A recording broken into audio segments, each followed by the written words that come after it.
Yeah.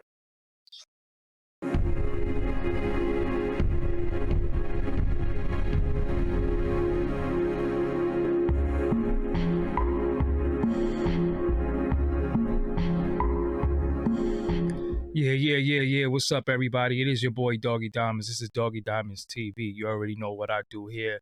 This right here is called The Next Wave, where we introduce new artists that might be new to my audience. That don't mean that they're brand new artists, but they might be new to my audience. That's why it's called The Next Wave. So you have a wave of artists that you're familiar with, then we have a new wave of artists coming in. And today I'm going to let him introduce himself to you. I'm D.Jukes. You know, Jukes. Did that name mean what I think it mean? I know. I changed the format of the name. I see it. You wanted the term to get it, so you take it. You can jukes anything. You can jukes your career. You know, you can jukes your dreams. Got you. So yeah, that's what I'm saying. Well, that's what jukes mean. You know, I'm from Brooklyn, so you know, that's what jukes mean. Too, yeah. Okay. What part you from? I'm from Brownsville. Oh damn. Okay, yeah. You from? You from? What part you from? I'm from the Style. Okay. You know what I'm saying? Yeah, I used to be out in the Style. Yeah, but when I hear Brownsville, I always be like, damn, Brownsville, East New York. You know, and you know, it all places Brooklyn is. It is what it is. Brooklyn is Brooklyn, but when we hear Brownsville in the Style, we be like, damn, Brownsville. Like, oh, I know. Yeah, it's hectic out there. Pickin' Ave. Oh no, I ain't. Pickin' Ave. Yeah, a lot of things went down on Pickin' Ave. Yeah. So you're not even in the country right now. Where are you? Nah, I'm in London right now. London, UK. So how you end up from Brownsville, Brooklyn to the UK? Oh, that's a long story. We're gonna rewind it back. Like actually, I met a woman, British woman. She was out in America. We was living in America. She had a stepdaughter and she had epilepsy. So she was like, yo, we gotta move back to UK because we got free healthcare. So I came out here. Live with her. And then living with her, I guess, you still live with her? Nah. We been split up. Yeah, we went through a nasty divorce.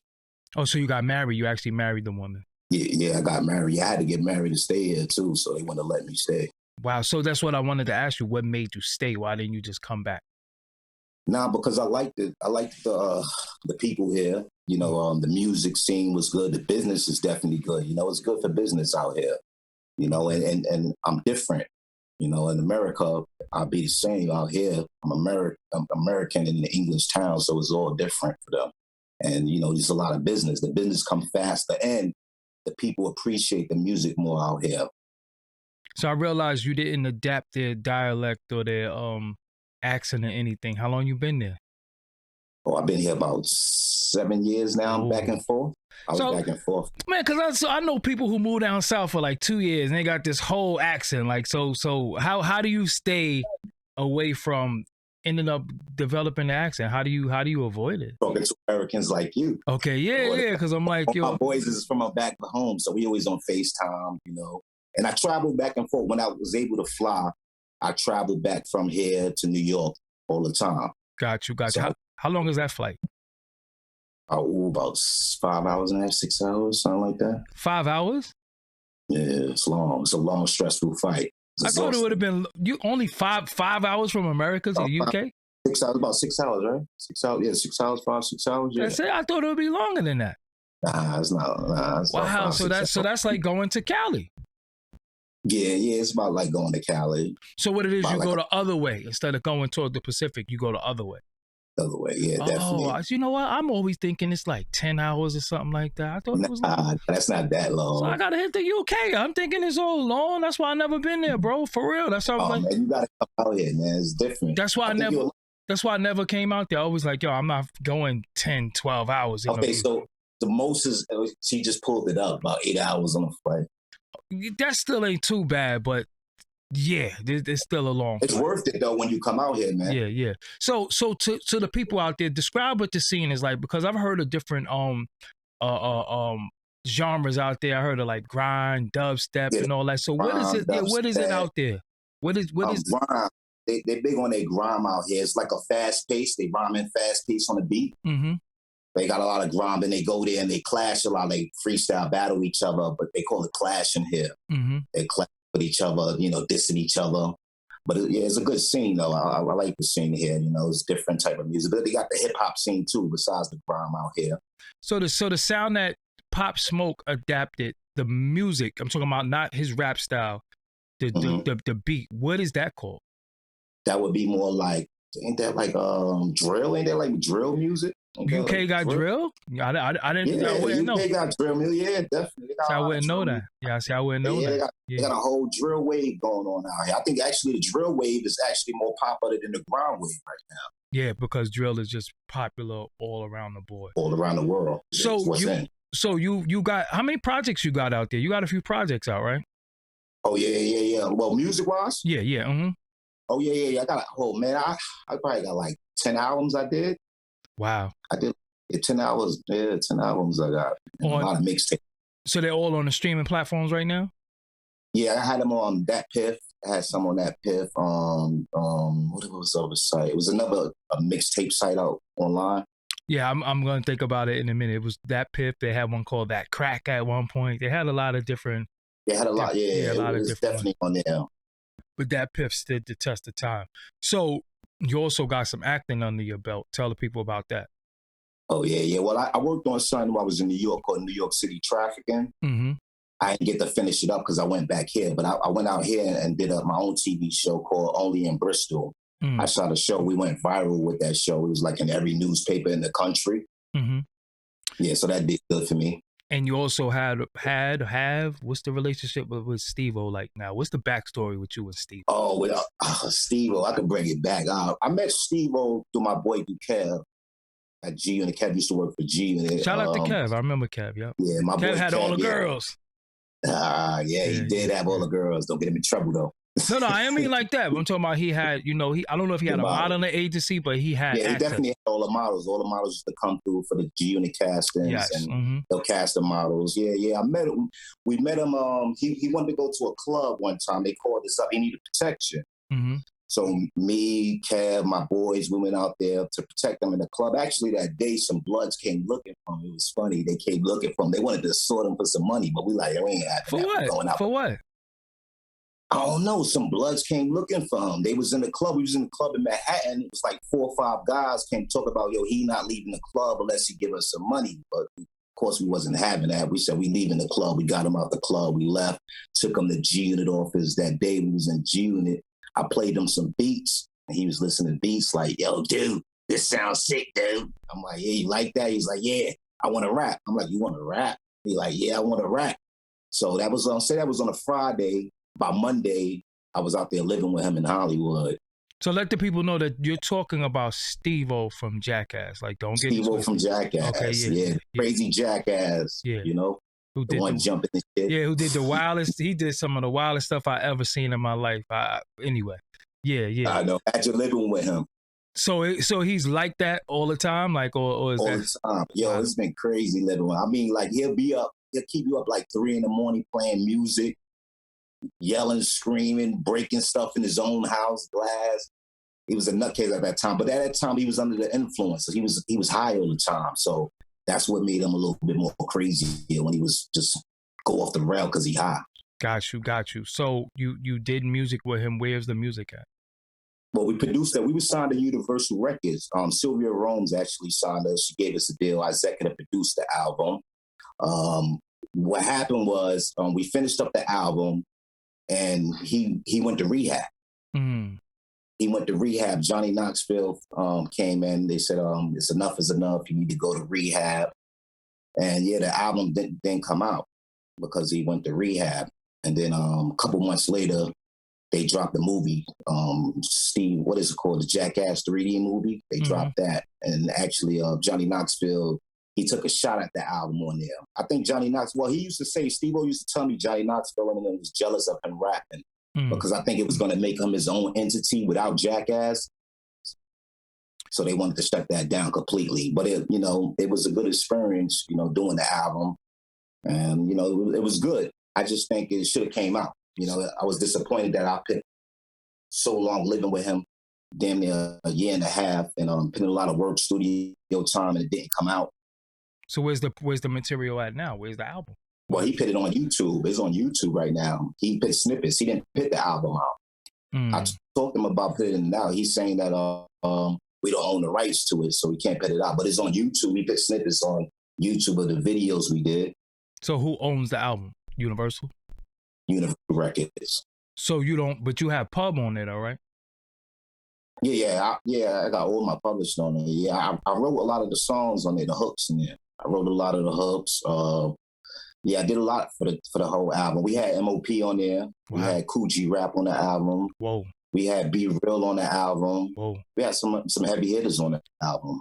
So when you producing an album like this, how do you get paid? Like, do you get a flat fee? Like, because I want to know if you EP in the album for one, you're writing for the album, the budget comes for the up and coming artists or artists out there. How do you get paid? Well, Universal Records cut us the check. They gave me a check for $100,000 at the time. Mm-hmm.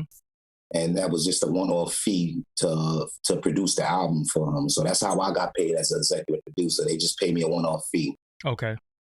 Yeah, and I gave him some of that money though. Out of that, gave him like $50,000 when he asked for it. So you got the money to produce the album, but you kicked them back money. Yeah, because basically, Steve said at that time he wanted to get Snoop Dogg for a feature, so he said, I need that $50,000. But I'm thinking like, yo, you rich? Why you need my money? You know what I'm saying? I'm coming from the projects, not having nothing. And he was like, yo, I'll give it back, dude. If nothing goes right with the album, I give it back. So I'm like, all right, he gonna give it back. You know, you thinking he rich, he gonna get that money back. But yeah, he never give it back. Years later, I'm still chasing him for this day tour. So he owe you a 50-pack. Yeah, he owe me 50. He know he owe me 50. When he came out here to London, I pressed him on the bus for it. Like, he was like, dude, forget about that years ago, man. I'm like, nah, it don't work like that, 50, bro. Man. It's Brooklyn. We need run that back. Run that back. I still hit him up for this day. He play amnesia. He don't owe you. Yeah. Or he'll say, I don't owe you, or he'll say, oh, that was years ago, dude. Wow. So, do you? How is your do you? How do I ask this? Do you want to break his jaw, or you just taking it as? No, it's not that serious. You know what happened? I think it's the influence of drugs at the time that caused him to act like that. He was so high, but now I just think like it's hard. It's hard now because he owe that money. I just don't think he want to give it up. Yeah. So how do you get it? Or you just dead on it? Because I know you ain't taking. Nah, I'm not dead on that. Yeah, but I know you trying to take no L. He don't just dead on it. You know what I mean? He'll keep chasing it, but he don't want to give it up. You know what I'm saying? It's like, I ain't stressing it. I mean, I got my own things going on. Yeah. When I see him, I'm still going to press him. I used to live with him, so I know Stephen Glover. I don't know Stevo. You know what I mean? Makes sense. What was his lifestyle like besides outside of the drugs? Did he live like a high life of fast cars? Yeah. It was not fast car. Nah, he wouldn't do that. All right, let's say we wake up in the morning. He blasting music, drink, eat food. Then we go out to the clubs, party. He get on TMZ, go home, get high, do it all over again. That was like that for a whole year. So how did you avoid the pitfalls of the influence of the drugs and alcohol? Because I never did drugs. I never did the drugs he did. So it wasn't nothing for me to see what it do to somebody. Like drugs, like you don't understand what drugs do to the people. It change their personality, it change who they are. And I see what it was doing to him. He was deteriorating. Was he doing hard? He was doing hard drugs? Yeah, he was sniffing. He was sniffing a lot. You know, he was definitely sniffing, and he deteriorated. You know, and he got even holes in his nose because of the drug. Wow. You know what I'm saying? So when you see something like that, you're like, yo, man, you got to chill out. I used to tell him all the time, you got to chill out. We did a song together called Crack Cocaine, where I'm telling him, yo, you need to chill out. You can't be doing these drugs in the song. And I was trying to know, it was not good for him. But you couldn't tell Steve nothing at that time. Yeah, more money than you. He had a better lifestyle than you. It's hard to tell people. Yeah. So, yeah. So that situation dissolved. So that was before, after that happened, you end up going to the UK? Yeah, I definitely left from New York and went straight to UK after that. So you left Hollywood, went back to New York, and then to the UK. York. Okay. Yeah, okay. Then to the UK. So when he went to rehab, that's when y'all situation just dissolved when he went to rehab? Yeah, because he went to rehab. What happened was I got upset with him because they did a documentary called Stevo-O Rise and Demise at that time, and they was saying that I brought them into a subculture of violence and drugs. Johnny Knoxville. Oh, they blamed you. Yeah, they blame me. It's on YouTube. They got a whole documentary on it. They blame me because I was the scapegoat. You gotta understand, at that time, I'm the young guy coming up. Nobody knows me, so they need a scapegoat. And you're black. And I'm black, so I was the scapegoat. Even though you didn't do drugs and drink with him and all that. I ain't do none of that. Wow. None of that. None of they said on that documentary was true. So you got slandered. I got slandered. 100% I got slandered. So, you know what you're supposed to be doing. You're supposed to be, you know what I'm saying? Because if that was, I'm not saying, see, with us, and I think in our culture, we don't be wanting to tell we think suing is telling the authority, so we fall back. But when it's them, you say something about them that ain't true, you getting a cease and desist, you getting all of that. You know what I'm saying? So, 100%. That could ruin your reputation. You know what I'm saying? Especially, so yeah, I would look into that if I was. But I was trying to keep that off the scenes because I know Steve. So I was like, I told him like, hit Johnny Knoxville up. What he did wasn't right. He said, I didn't see the documentary. He's like, dude, I didn't see it. But I'm like, how you didn't see it? They put it out. You had to sign off on it. He was like, I didn't see it. I didn't know they was doing that, But I still think Johnny Knoxville owed me a phone call or at least an apology because one of their friends reached out to me and gave me some money, because he felt bad about what they did at that time. He got on the phone like a man, like, I feel sorry that this happened. I was young at the time, it was wrong and I shouldn't have did it. And I expected Johnny Knoxville to do the same thing. But he never did. Got you. Never did. So what you working on now? Oh, right now I got the clothing line, See the Vision. Got it on a shirt right now. I don't know if you can see it. You can see it a little bit. So do you have a website or something, or it's hand in hand? Yeah, SeeTheVisionOnline.com. Spell it. CSEETHE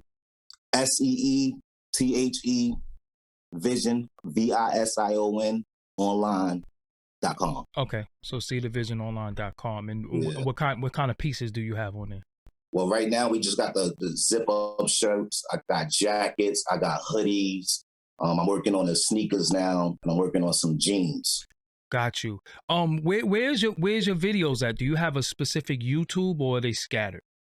Yeah, they're scattered. They could just Google D.Jukes. Okay, because when I Googled your name just for to Google it, I see sometimes you put the period, sometimes it's the dash. Like, what is it? Just like just D space Jukes or D dash. Yeah. I see different thing. Yeah, regardless, it's gonna come up. So you're a citizen out there now. You're staying. You're not coming back. Nah. Okay, that's another story, right? You got stories out here. When I came out here on a spousal visa. Okay. So after we deteriorated, the marriage went sideways. After she did what she did, she didn't sign the papers. It was like 1 month to my final citizenship. She didn't sign it. So basically, I had to put in for a pill, and that pill kept me here for a couple, like 3 more years now. I've been locked in the country. I can't even fly right now. So you can't leave now? I can't leave at all right now. Because you don't have a legal passport to leave or something like that, right? Well, I got a passport, but I'm trying to get my definite remain to relieve visa. I'm trying to get that citizenship here. So you're trying to stay, or you trying to be out for good? No, I'm trying to stay. I'm trying to go back and forth. Okay. But I've been here so long and worked so hard to get this. I'm not just going to give up now and say, nah, forget about it. Nah, I need that. Got you. So you there doing music, or you just you? So yeah. I got a new album coming. I charted out here independently, number 18 on the chart. So that was pretty good out there. And I'm working on a new album right now. So what's the? So you're from the town. What's a night besides this whole thing being shut down? But what was the typical day like out there? Because I couldn't imagine it. I've never been there. Well, they party a lot. They drink a lot here. They drink a lot more than us, and they go crazy when they start drinking. But when they're not drunk, they reserve. So they turned into a gremlin, right? It changed up to something different. They real posh. Some of them posh, real reserved, real quiet. But let them get some drinks in them. They're gonna start wilding out here. But it's good. I like UK. UK people is friendly. They like to have fun out here. I love UK, man. I love this place right here. It's different from America. So what I'm hearing, what part are you in? Without telling them exactly. I'm in London. In I'm in London. So I'm hearing, is that like a melting pot, like Manhattan, where you got all types of different nationalities there? Yeah, London is just like New York. All different nationalities, all different people, all different cultures in this town. Then you got different small towns. When I first came out here, I was in Bristol. That's like a more smaller town where you got the homegrown British people. Mm-hmm. So then you got Wales, and they got different accents in different towns. You know, like America, we got Texas, you got Brooklyn, everybody got a different swag, different accent. It's the same thing out here. They got different towns and different accents and different swags in every town. A lot of Nigerians out there, right? If I'm not mistaken. Yeah, London. You got a lot of Nigerians in London. West Indians, a lot of West Indians, a lot of. It's all mixed in London. It's just like New York. East Africans out there too, right? What are they? What are they? Is it Somalian or Somalians? You got a lot of Somalians, Jamaicans. Oh wow, yeah, it's crazy. Yeah. That's crazy. So, are the women nice out there, or like, what's the difference between? Because you know, in Brooklyn, I think the women are more friendly out here. To be honest, they ain't friendly in Brooklyn. Nah, they're not friendly. You know, in Brooklyn, you know, they always got to put that standoffish. You know, they don't want to talk to you out here. At least they'll talk to you. They'll greet you. If you say hello, they're gonna say hello back. Wow. Oh, good. Yeah, they'll greet you. Because out here, you get in line straight up. I ain't going. Yeah. I ain't going to Cephalo. I'm not going to none of that. You know what I'm saying? I ain't going nowhere. You know how they get out there. They hard face out there. They don't want to talk to you. But out here, they welcome you with open arms. You know, you start speaking, they'll speak back. And I like that about the culture out here. You know, at least people are friendlier. So you did This Is 50. You did a lot of publications when you made your rounds. Where could they see more of you besides you being on here? What's some of the publications and where could they see you at on this internet? I've been on everything. I've been on This Is 50, World Star. I've been on all the sites, all the major sites, all the sites out here, like the Daily Stars, the Mirrors, all the big major sites. So yeah, in America, this Is 50 and World Star. I'm on all of them. So what do you think is gonna take for you to become a household name? I think I just need to keep pushing, keep doing what I'm doing, because I'm a big believer on independent, you know, self-owned. I own everything. Like from my TV show, I did it on my own. From the clothing line, I did it on my own. The music, I did it on my own. Even if I'm not a household name, I think financially I did good for myself being independent as an independent artist. You know, I came out here, I made over millions of pounds out here. So how much is the millions of pounds in comparison to our money? See, that's a little bit more than dollars, you know what I mean? So we're talking about £1 million, it'd be like 1.5 in dollars. I want some of them pounds. Give me that's a why pound. everything about it. When I come back to New York, I'll be feeling good. Like, that's it. It's like $10 cheap. Yeah. So the cost of living is a little high out there, though, right? Yeah, it's definitely high. It's like New York. I would say New York, London. But if you go to like, of course, a smaller town, it's gonna get cheaper, you know. But if you're using the money coming back home to New York or anywhere in America, it converts better. You're gonna be feeling good about yourself. Yeah. So if you want to get paid, you rather get paid in their money. 100%. And then bring it, convert it, and bring it back there and convert it. Yeah, that's definitely. So social medias, where you at on the social medias? On the Instagram, they can get me on Jukes, Jukes 718. Spell it for them. I'm on the Twitter. That's D.Jukes 718. Or you can just Google D.Jukes. I'm on all the platforms. I've been on a lot of publications, and in the UK, I've been on every one. I went viral out here on every national newspaper, so that did good for me. The new album, when is it slated to drop, and what's the title of it? Praying on My Downfall. Praying on My Downfall. So I'm working on that album right now. I ain't got a date yet, so I ain't gonna put a date out there. I'm just working on the music as I go. I'm bringing back that soul music. Yes, I love that. So you produce also? Yeah, I produce here and there, but I'm not big on the producing, but I do produce. Yeah, I'm more on the artistic side now, and doing acting and producing the TV shows more than producing the music. So when you were producing the music, what equipment were you using? Well, I was using an MP4. Okay. Yeah, I was using that, but I don't produce like that though. Got you. I'm making beats, more like producing with the camera. Makes sense. What's your favorite camera? What you using? Oh, red camera. I like the red booty looking type camera, but we use the Canon though too, and the Sony. You know, they all got different looks, different grades for it. Yeah. They got the new Sony. They always upgrading something new. So you just gotta grab something, whatever worked for you, and make it do what it do. I like the Panasonics too. Panasonic, like the Honestly, good, GH5. yeah. Yeah. I mean, it's and you know, and in the world of technology, I try to tell people it's not the equipment, it's you. You know, because You it's 100%. it's Yeah, some when I people. first did the first show, I didn't know nothing about like producing a show. Like I did my first show only in Bristol out here. I was like, all right, what I gotta do? You know, I got the cast together. You know, I put out the first clip and it went viral. I'm like, oh shoot. I was just trying to test this out. I ain't know everybody was gonna really like it. You know what I'm saying? So I put that out, it went viral. And then from there, the finance was good. Like the first month I put out the show, I made about 80, 90,000 pounds in the first month, putting out the show. So that was pretty good. I was like, all right, this is where the money at. I got to do the producing. So where did you distribute it at? Did you do it on? It was online. The papers picked it up online. And what I did was I used sponsors. So every video clip that I put, before I put it to the newspaper, I'll get a sponsor. So we had like Tony and God, that's like a hair shop out here. Makes sense. We have like a clothing line. They'll put their logo onto my video. Makes and sense. I put it in the newspapers. So I was doing that for the whole show. So when you say the newspapers, actual like print? Daily Stars, like print Mirrors, or the online newspaper? Online. Only oh, yeah, online. yeah, because when you say newspaper, I'm thinking print. How does that transfer? But No, online. Yeah, just all on the sites, on the website. They got like big Daily Stars here. They got the Mirrors. But all the sites picked it up. When I put that first clip out, and they was calling me up like, hey, can we buy exclusive? But at that time, I was getting a lot of sponsors. So I was like, nah, I'm just going to put the sponsors on the video and just put it out to all the publications. Let everybody have it. Yeah, and they did very well. Makes more sense. So where's the projects that you did on the TV shows? What's the name of them again? Only in Bristol. And that's out right now. Where could they see that at?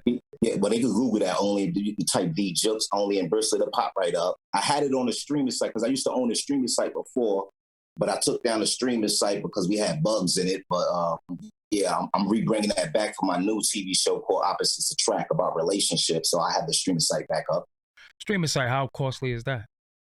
Yeah, it costs a little bit, but it's good. It's beneficial when you're putting out your own shows. Like, it's all about ownership. So if we want to own the stuff, if we got our own platform, it works better for us. You can collect all the revenue. You can keep all the revenue for you. When you got YouTube, YouTube take their cut.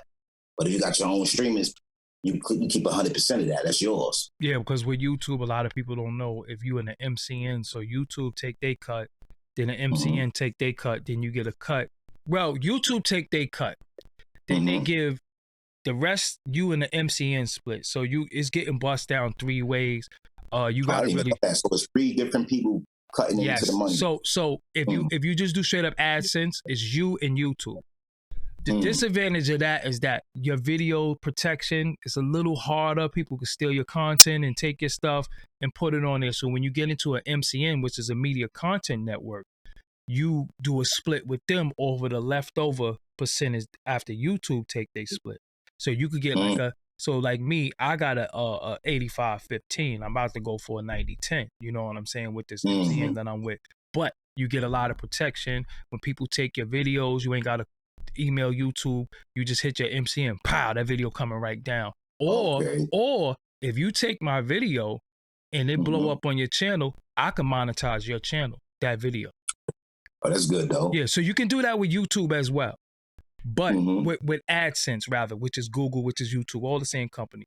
You can do that with that as well, but sometimes it's a lot of red tape, hitting this person email, but by that time, somebody ate off your video and took it down. With that, I could get your channel taken down because you want to warn people, yo, don't take my content. But people are not content creators, they content stealers. So they, so if you take 10 seconds of my clip, I want all that. You know what I'm saying? You're not allowed to take nothing. Yeah, so everything got a digital fingerprint. So if you put out your show and I upload it to my channel and say, I got 227,000 subscribers, you know what I'm saying? So if somebody if I put your show on my channel, you could monetize my channel, that video. Oh, okay. You understand what I'm saying? 100% of it. And even if I take a few seconds, you can monetize a percentage. The numbers get kind of crazy, you know what I'm saying? So you could eat off of YouTube. The only good thing about YouTube, even though you getting they're gonna take their cut, is that everybody has it. Everybody has it. So when you get an app, you gotta sell it. Now you gotta start selling the app. When you got a streaming platform, now you got to start selling the streaming platform to people, opposed to just saying, just go to YouTube. Or what I will always do, my advice to you is take the trailer, put it on YouTube, then direct them back to where they can see the full thing. To the website. To the because YouTube site. is free. It's not going to hurt you to put a trailer on YouTube. True. You understand what I'm saying? So say the clip is on YouTube, put the link in the description to see the full video. Go there. Make sure it's tagged up to see this full video, to see this is just a trailer, to see the whole thing. Just like they'll put a trailer on YouTube. But if you want to see it, you got to go to the movies, or you got to go to Netflix, or you got to go to Hulu, or you got to go. So use them free tools, which is YouTube. To refer the traffic back somewhere else. So that's what I do a lot of times too. You know what I'm saying? So that's one to grow on for the audience. You know what I'm saying? Y'all just got one. So anybody you want to shout out before we go? Nah, I ain't really want to shout nobody out. Hey, you sound like me. See the vision we in. I mean, we're working on the clothing right now. So say the clothing again. See the vision. See the vision. I don't know if you can see it. Can you see it? Yeah. What is that? Oh, that's a feather? That's a feather, yeah. Feather in the eye.